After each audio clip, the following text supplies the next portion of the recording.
Hey guys, and welcome back to Bite Size Tech. It's been a while since I last upload, but I do hope to get a more consistent upload times. In this video I'll be comparing the UE Boom 2 versus the UE Boom 3. Which one should you get? The UE Boom 2 starts at around $100 and the UE Boom 3 at nearly double that price. Is the UE Boom 3 worth the $200 price tag compared to the UE Boom 2? Let's start with the specs of the Boom 2. The battery life on the Boom 2 is 15 hours, which is more than enough for most people and will last you a day. Water resistance is IPX7 and the Bluetooth range is 33 meters. The water resistance lets you do minor splashes and a little bit of stuff, but not too much. The Bluetooth range at 33 meters is a lot and is more than enough for most people. The frequency range is 90 Hz to 20 kHz and the styles and colors you can get in is 9. But most people will be getting the more basic colors that UE provides. The weight is 548 grams, which is really light and honestly isn't that much. It charges via micro USB, which at the time is pretty good. Now the Boom 3.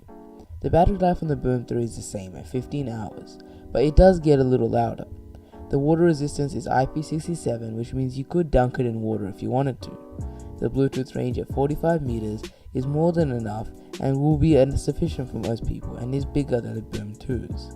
The frequency range is the same at 90 Hz and 20 kHz, but the styles and colors you can get it in is limited at 4. The weight is a little bit more than the Boom 2, but that might be good in some ways to some people. It weighs 608 grams.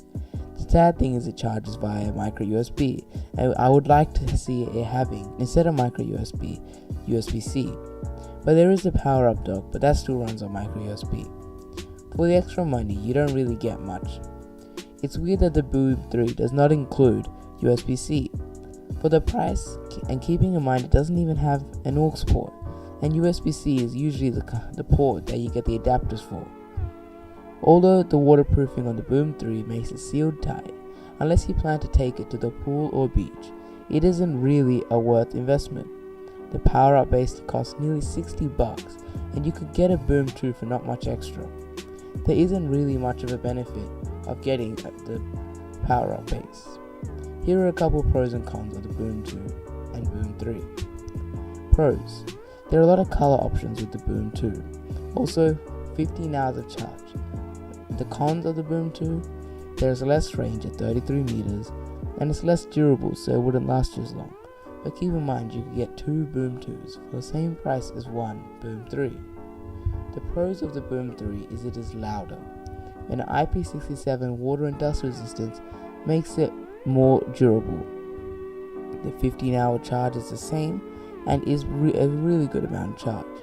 The 45 meter wireless range means you could go really far from it and still maintain a clear signal. The customizable EQ means you can set the audio to whatever way you like it to be. The cons of the Boom 3 is that there is no aux port, which does limit you in plugging it into items such as the Echo Dot, where it would be quite useful to be able to plug it in via aux. This as well as the Google Chromecast audio. That requires an aux port, which the Boom 3 does not have. There are also less color choices, which is important for some people. I would buy the Boom 2 considering everything. The sound quality is similar, and with the massive price difference and the lack of bang for a buck, it is really a no-brainer.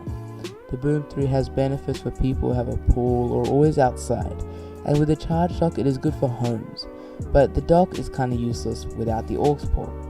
Thanks for watching and have a good one.